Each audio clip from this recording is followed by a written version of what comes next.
want to congratulate you on your role in this. Wow, Moriarty, those are some big shoes to fill. Were you a bit thrilled when you were offered this role? You know, the career part of your brain goes, wow, this is a fantastic opportunity. The guy who actually deliver part of your brain goes, are you crazy? What are you going to do? How are you going to do this? But you know, you have to leap for the opportunity and just hope that you land somewhere. Yeah.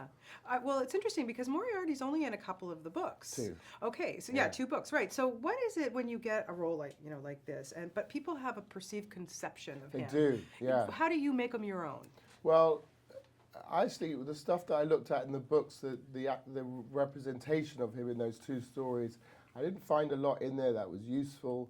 You know, there's this thing where he describes him as having this sort of strange head movement where he shakes his head from side to side. And I tried it and it just seemed mannered and ridiculous. And I just didn't think that Robert's Sherlock Holmes would let that pass. You know what I mean?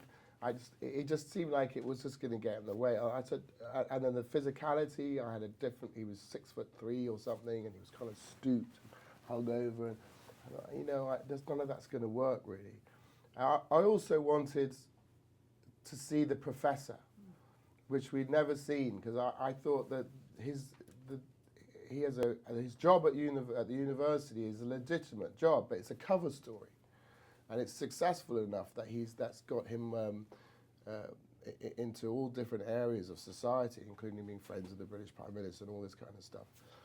And I hadn't seen that, and I thought it would be interesting to see this sort of evolution of this person who, when you finally see that sort of traditional Moriarty outline with the frock coat and hat and everything, it was almost like, it was like a sort of a, you know, it was the donning of that persona as you finally get that revealed, right. You know, and there's some, and then the professor is kind of a disguise that he has, you know. I thought it was interesting.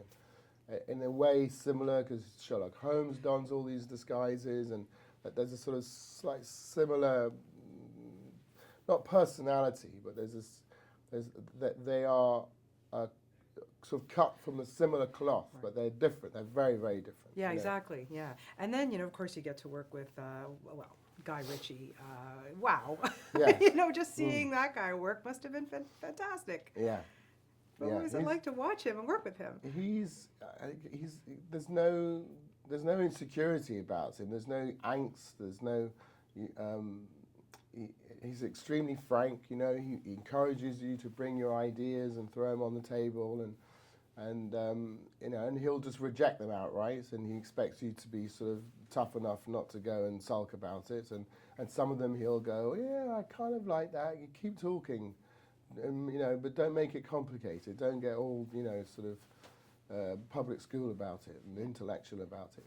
You know, yeah. And he challenges you to crystallize your ideas, so you can see if they work. You know, which is fantastic because you feel as though you're welcome to contribute. You know, yeah. And Robert's the same way, and you know, and obviously Joel and Susan and Lionel. They all understand that's how these guys worked, and it worked the first time. So we encourage everyone to do this again. Yeah. You know.